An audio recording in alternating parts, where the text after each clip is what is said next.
Well, good morning, pickles, or afternoon or evening. How are you today? Oh, what a day yesterday I had. Oi! But it's all getting better. I threw my back out again, but this is nothing. I'm happy. The juju of the Weight Watcher scale has left the building, and I'm back on track with my wonderful tracker, writing in my weight as I reach for it every day. I've been doing this for the 2 years, every day, not every day, but every day this week. And so I am very happy to be eating my nutritionally dense food every day. My power-packed salads, my eggs, my wonderful raw cheese, all kinds of yummy veggies. Oh, I'm in heaven. The fridge is saying, thank you, thank you. I woke up late today, probably because of my back episode, and so I was planning on cooking my organic chicken and steaming some organic veggies, but alas, I ran out of time. And I won't even have time to walk today, so I just had the time to prep my bulletproof coffee and lunch and dinner. So it can be put in the oven by Greg before I get home, and then presto, it's ready. It's kind of like a new wave cookery, isn't it? So, here we are, almost the end of June. 2016, it's hard to believe, and it goes so fast. Next weekend is 4th of July. We'll have to have the little smackdown about the food and about the tracking, and about if you're going to allow yourself something, what is it and how much of it are you having? In fact, maybe I'll just start on that today because I have so many videos that were salvaged that it's not like from my computer mishap. So, okay, let's talk 4th of July. It usually is a big, splendiferous sort of day with lots of nummies made. If you're from a big family or you have a wide circle of friends and you're invited to a lot of these places, you need to know, you need to be guarded and armed and packed if you don't know, right? So if the usual suspects will be there and you're allergic, meaning you cave to them, plan it now. Just plan it. Instead of torturing yourself with I'm not, and then you see it there and you hear all the, oh my God, Auntie Marge, this is so divine. Plan for it.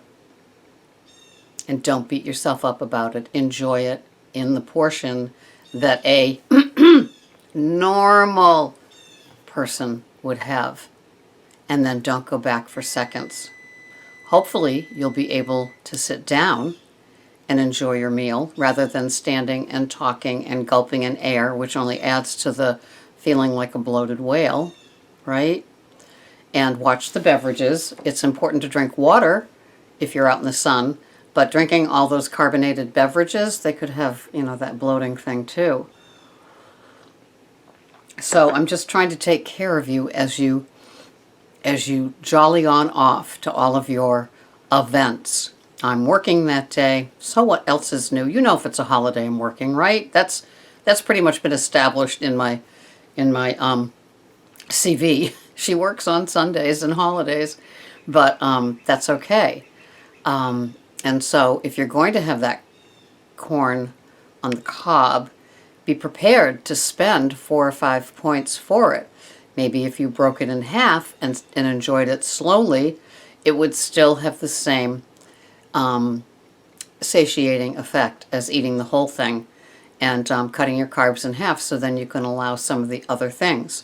Like some people, to them, having a buttered hot dog roll with a grilled hot dog in it is just this side of heaven, and would be the first thing they'd ask for at the hot dog stand in heaven if they went. And so plan on it. Plan that it's going to be a buttered roll. You're going to have it the way you want it. When I was still eating bread, I would bring my English muffin to cookouts because I loved my cheeseburgers on English muffins. And I knew they'd have the standard white bread that you could turn into a tennis ball. And so I knew I wanted my English muffin, and I'd bring it. I have no qualms about that, and you shouldn't either. If you're taking care of yourself, losing weight, maintenance, or, skinny by nature and just are a food addict, lucky you, we take care of ourselves. I mean, wouldn't you rather be whispered about for eating, like, oh my God, she brought an English muffin to the cookout, rather than them saying, oh my God, she's put on 30 pounds since the last time we got together. When was that, Harry? Right? So if you're going to be talked about, let it be in a way about your food and how you're taking care of yourself and you look like an oddball. Better to be that and satiated and happy and know that you stayed within what you had planned. The key word is planned. Don't go and just think, I'll eat whatever I want. It's a non-tracking day. Just because it might not be a tracking day doesn't mean it's a free-for-all.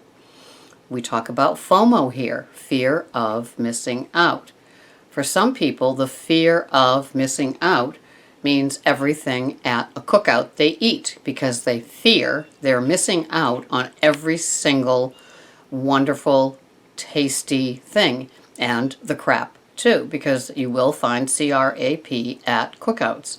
Okay, but the fear of missing out could be the next day when you tune in and you're watching this and you're going, oh, I have the fear of missing out from stepping off my train and getting into that neighborhood that is dark and scary. I don't have a map. They don't speak my language. I'm scared. Right? So you're not going to pull that cord in the trolley and get off at a street that you're unfamiliar with and just go crazy and then come back here the next day and say, oh, now I have the fear of missing out with the pickles. Because the pickles started in advance knowing what they were going to allow themselves for the cookout and went accordingly. And I've been reading the French Women Don't Get Fat cookbook, which is, it only cost a penny plus shipping, so it was $4. But it's an easy read, and I'm not cooking the recipes in it. I mean, it's like, it's only 6 years old, but there's no breakdown of carbs and sugars and fats and all that kind of stuff. And so it's like, and a lot of grains. So anyway, but what she does talk about is not starving yourself before a food event. Bad, bad, bad, bad thing. And it could be part of the behavior that is your old, not healthy eating, right? Where you would starve yourself all day so you could just eat to your heart's content. That's not healthy lifestyle living. And there's always going to be events in your life, right? Even if it's just an office event of somebody's birthday. And so you need to learn how to handle yourself in these, and I don't mean to be shooting you like that, but I'm saying, this isn't the only rodeo in town for the 4th of July, and if you overeat, oh well, so what? We have lots of them in our lives, and with a new way of eating and a new way of eating, you need to begin to have behaviors that you put into place at food events. So you are armed and you are confident and you are, you've proven that you've thought it out. You've processed how you handle this. You might know your pitfalls. Maybe your pitfall is something more than mine. Maybe you even allow a couple of adult beverages, and once you have those, well, the handcuffs come off and you are just at the trough with the food. Because when you have some adult beverages, even more than one, it may seem like it's a good idea, or what the heck, or, it's just today, I'll jump back tomorrow. Now in AA, that would be considered a slip or a relapse. Here with food, it's considered you will have all the consequences, you will have the emotional hangover, as well as a food hangover. Because if you've been listening to me long enough, you know that food has very, very, very powerful chemicals in it that can make you eat more of the not so good stuff If you do a sugar high and you come crashing down, your body doesn't say, let's have some carrots and hummus. No. Your body says, let's have some more of that. And if you're one of those that overdoes it at one meal and then just the rest of the day is at the trough, you don't want to have that with your new way of eating, with your new behaviors, with your new respecting your body and program. Right? Your program is your own personal program. I'm not here to tell you not to indulge. I'm here to tell you to be aware of what you're indulging with.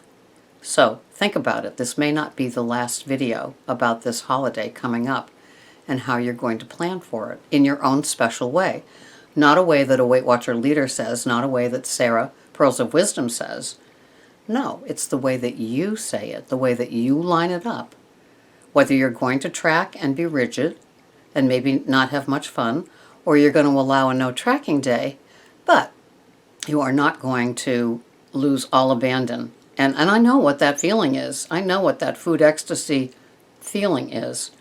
I've been in food relapses at events. I couldn't tell you who I talked to, who was there, but I can tell you how I was like, in ecstasy eating somebody's famous something something. And I choose not to go there today, and I hope that if you do go there, it's in reason, and that, it's just more proof whether you have a food addiction or not. Because the food addiction isn't your fault. It's the chemicals in all of these American foods that are pulling you in, not to mention the historical legacy, sentimental sort of food eating from, families and dishes from the past and things like that. But today's foods are very addictive, and they're planned that way. They don't have you and your new way of eating in mind. The organic food people aren't sitting there saying, what chemicals can we add to make people buy more $5 bags of lettuce that say organic on them? They're not.